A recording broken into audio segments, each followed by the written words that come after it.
Good morning, Rod. Good morning, everyone else. Thank you so much for having me. Bear with me 1 second. I'm just going to share my presentation with you this morning. So hopefully you can all see that there. Hello and welcome. We're going to kick off straight away. Today we're going to be talking about something that is very, very close to my heart, which is supporting a positive workplace culture. So in today's society, in today's workplace, we can all feel a bit disconnected.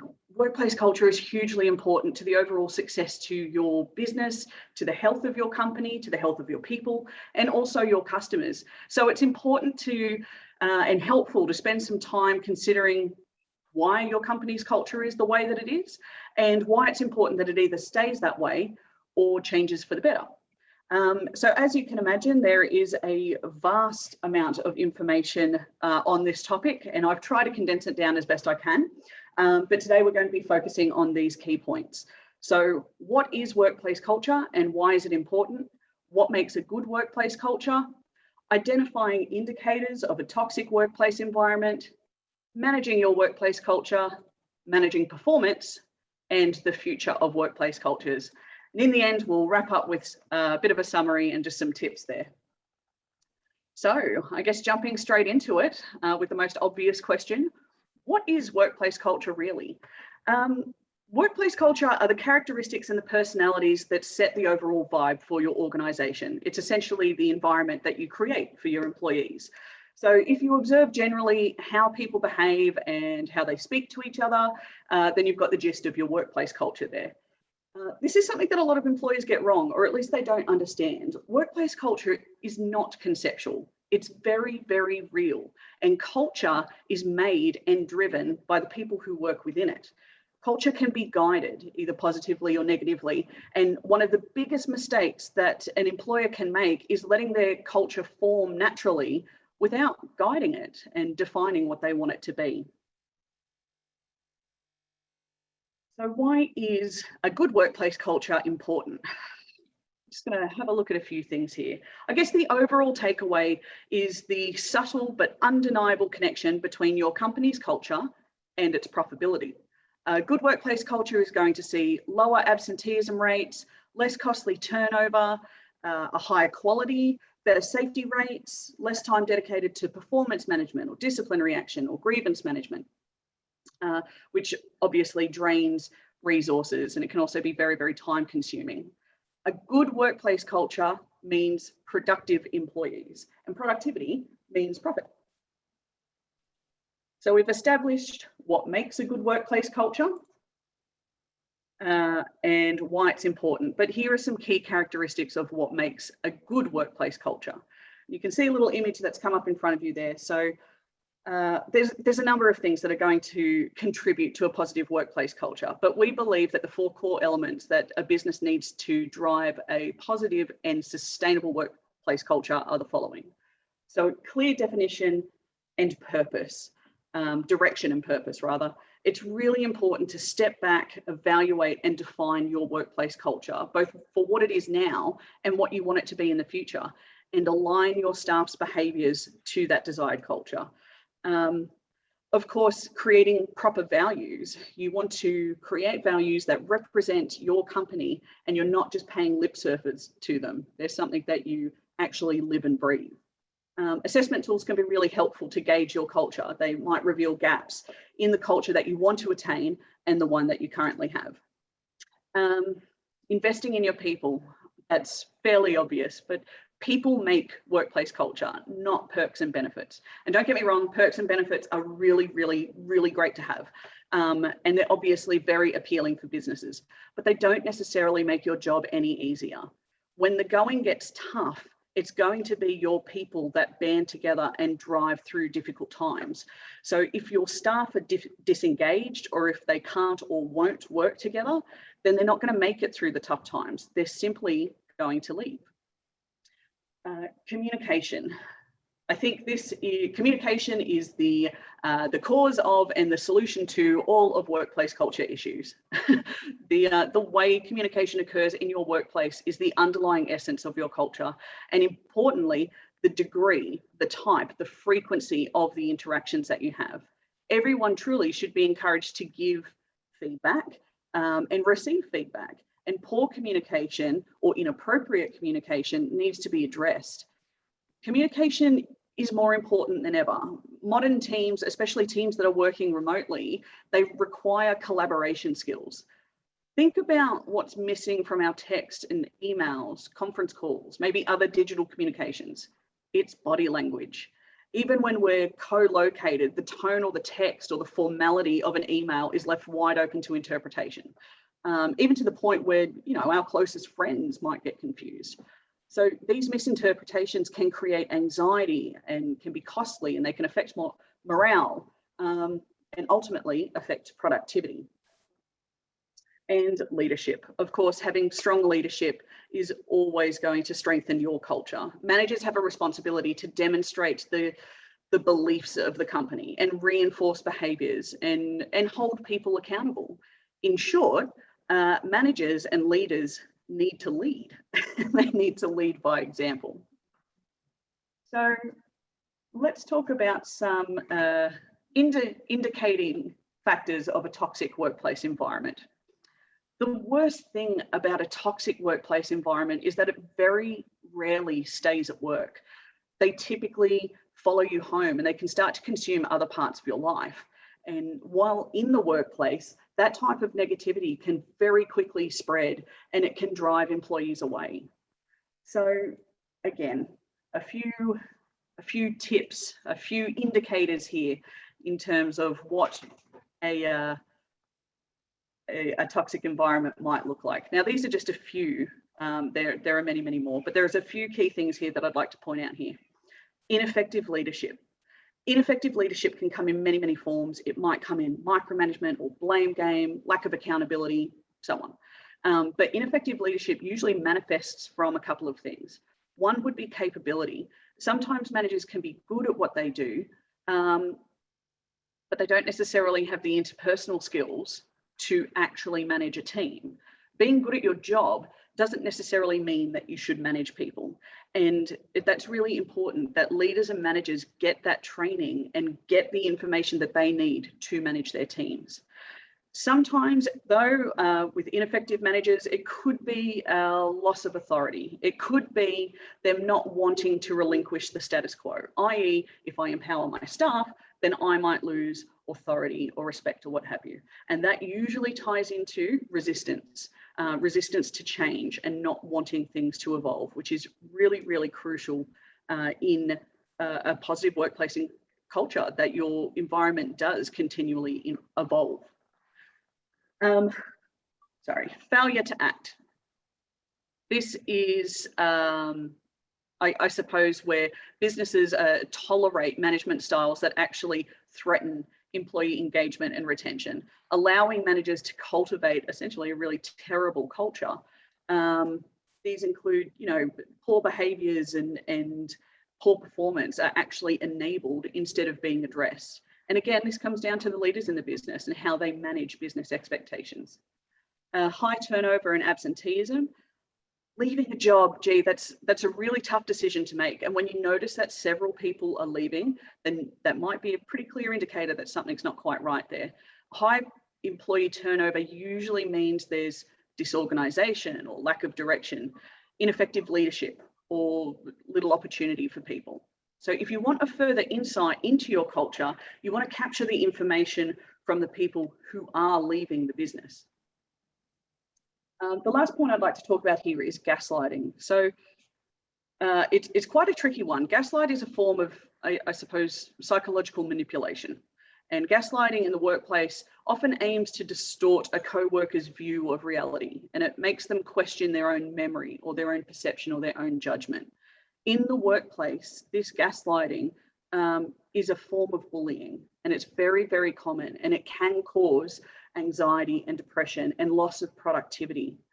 Gaslighters will often trivialize people or belittle or disregard a person's feelings, maybe accusing someone of being too sensitive or overreacting when they have valid feelings or concerns.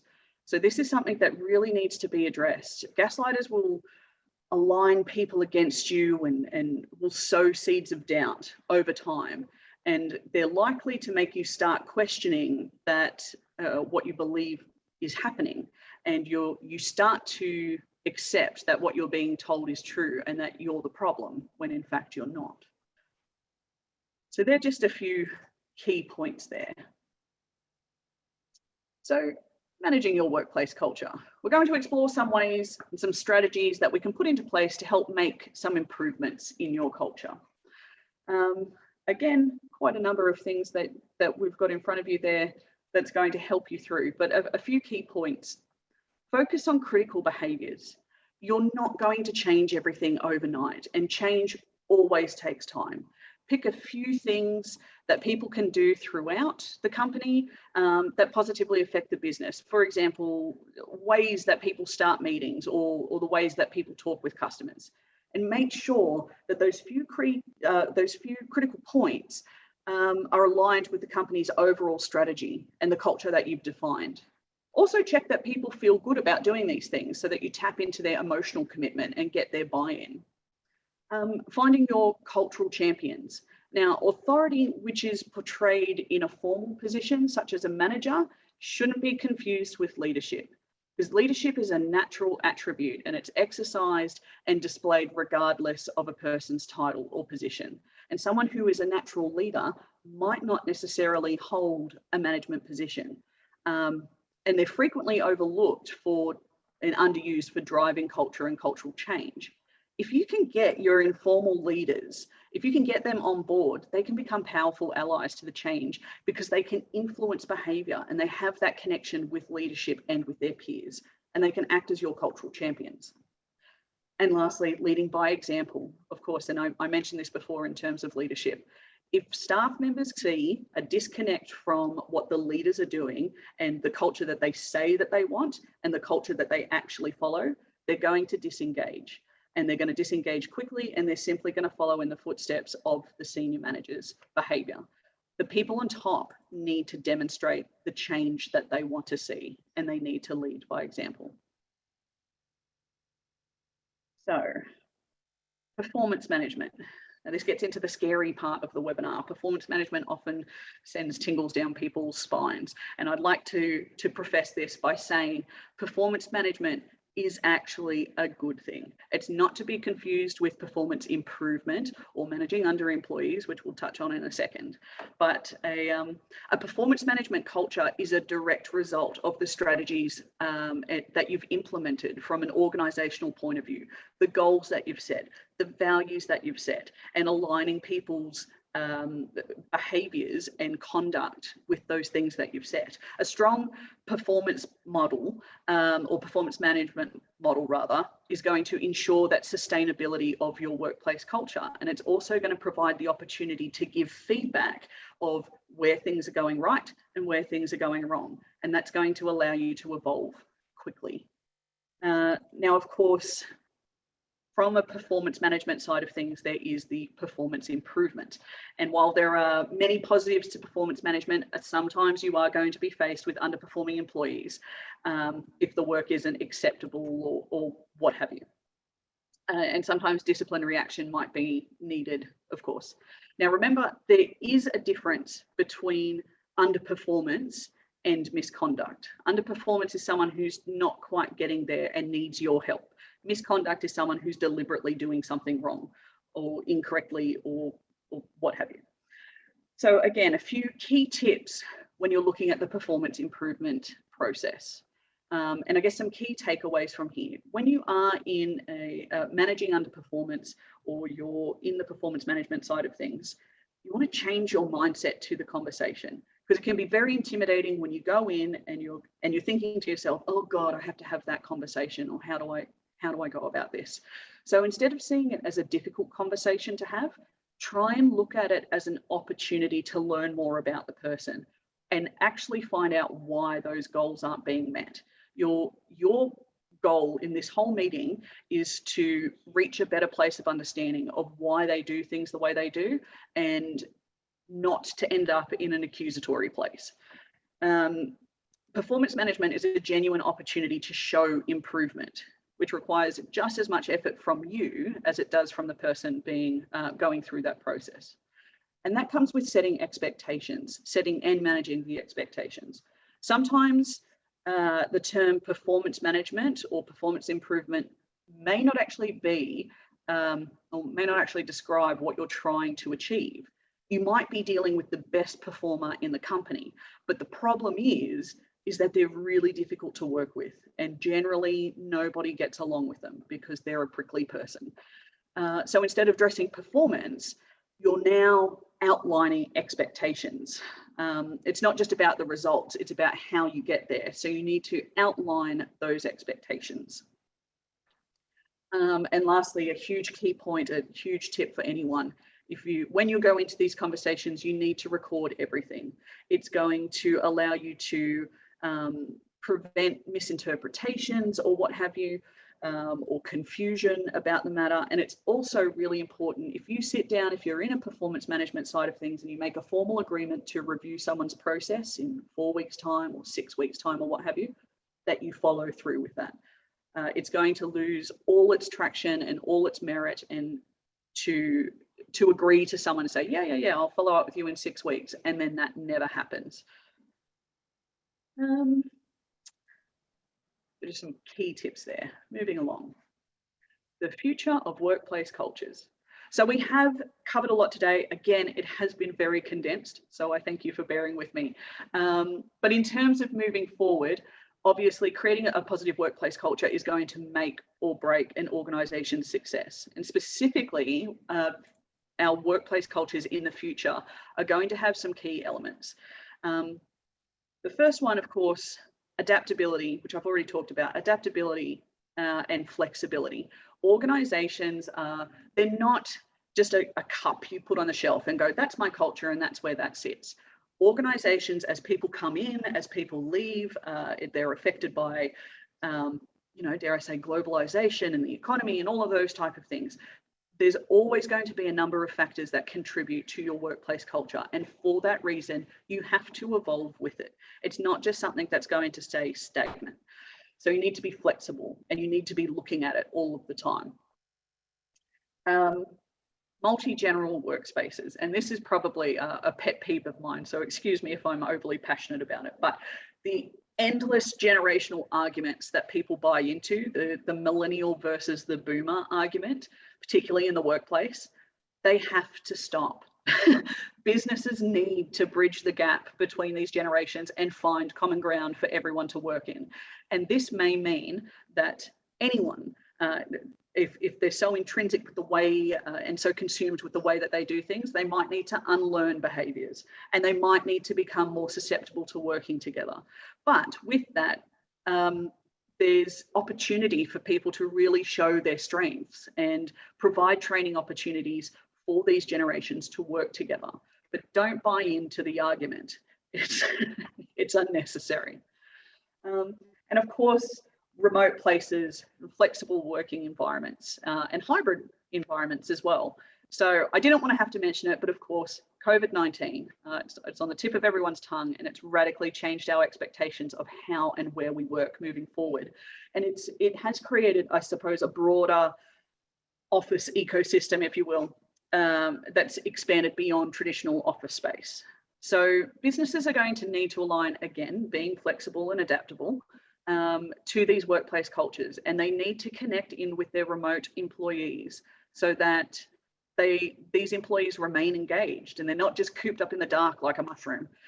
Managing a remote workforce comes with its own set of challenges, and that's, to be fair, that's probably a webinar topic all on its own.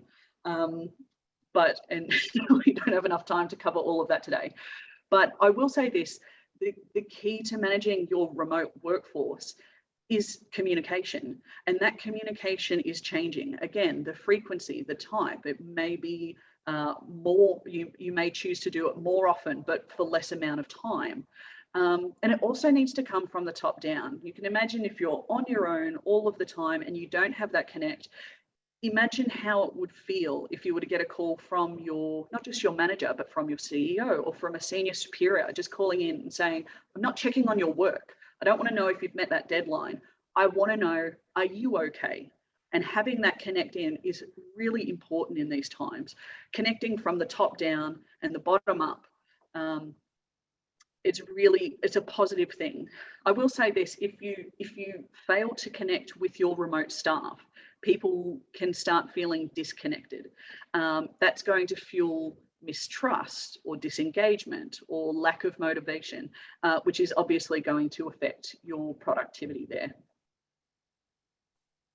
So to conclude, and again, it was a very brief snapshot of a very, very large topic. In terms of your workplace culture, we want you to assess your situation, identify and recognize the signs of a negative workplace culture and take accountability to fix them. Make that, see that as your obligation, I suppose. Change your mindset, make that commitment and go, I see what's happening and I'm making the commitment to implement positive changes. Don't let your workplace culture form naturally. You need to guide it, you need to mold it. And if it starts getting out of line, pull it back in and set it in the direction that you want. Have those clear values, have that clear definition of what you want your culture to be. Managers need to lead by example. Don't be running off doing your own thing. If we set a goal, stick to it and lead and project it. That's what people are going to look to you for. To sustain a positive workplace culture, you're going to need to continually adapt and evolve. And most importantly, just be persistent with it. Again, it's not going to change overnight. And there's so many things that you can put into play and go, oh, well, that didn't work. It requires buy-in. It requires people's time. So you need to move slowly with that. And lastly, of course, if you need help, if you don't know where to start, that's perfectly okay too. It is very, very difficult to sort of define what's going on. And organizational development and workplace cultures are one of the hardest but most fulfilling strategies that you can implement for your business. So if you're stuck and you don't know where to go, you can always reach out to a HR professional. You can reach out to Stand a Candle or whomever it might be to go, where do I start to get that support and that guidance? So I've received my wrap up. So that brings me to the end of my presentation. I'd like to throw it open now to anyone in the chat room or in Q&A. If you have any questions, feel free. We've got a few here, so just bear with me. In fact, I'm going to stop sharing the screen here.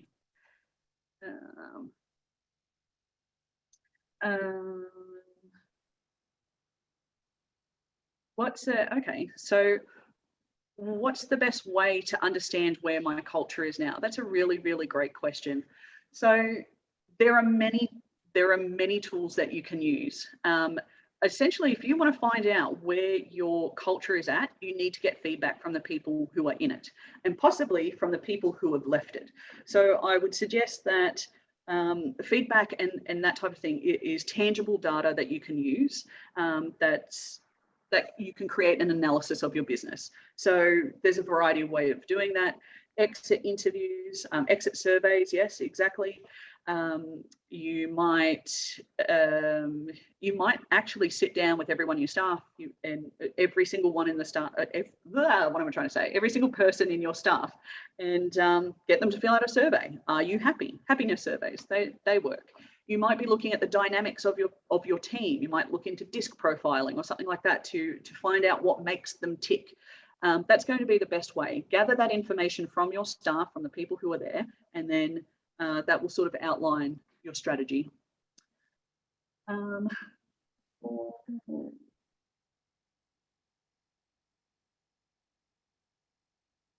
There's quite a number of questions coming through, so I will do my best. Sorry, I'm just scrolling back up to the top here.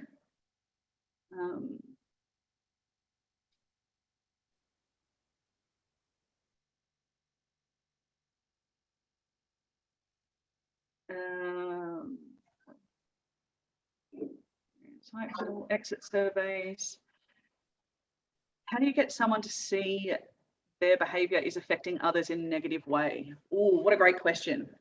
That's really difficult. So firstly, I would say you would need, getting an independent person in there is going to help you, I guess, project that. Because it's very difficult when you turn around to someone, they can be very defensive, which is quite natural, I think. When you go, hey, it's not me, it's you. It's a really difficult conversation. So again, sort of going back to the webinar, you want to change your view. Instead of having that difficult conversation, it's like, okay, let me understand why you do things the way that you do. And I'm going to tell you why that doesn't work for the business or how that affects on the business. So if you change your mindset to have that conversation, to go, I want to find out more about you instead, and that's going to take the defense off. Well, it's going to help to take the defensive off and go, tell me about why you do these things, and tell me about why, or do you understand, do you think that that might affect someone, and blah, blah, blah, and actually get an understanding of how they tick. That's probably going to be the first thing. When you have to deliver that news to someone, the it's not me, it's you news, it's really helpful to get someone independent in there. Maybe they don't feel comfortable with it, or maybe they feel like someone's attacking me or what have you. So you'd want to make sure that you have like a broad spectrum and data behind you going, these are the types of incidents that have happened. This is what this person has said, without making it sound like it's ganging up. And that's why the independent person is so important, because they can absorb all this information and actually paint a clear picture of going, yeah, okay, there is a trend happening here. I did ramble a little bit there, so I do apologize. Hopefully that was succinct enough for you. For service organizations.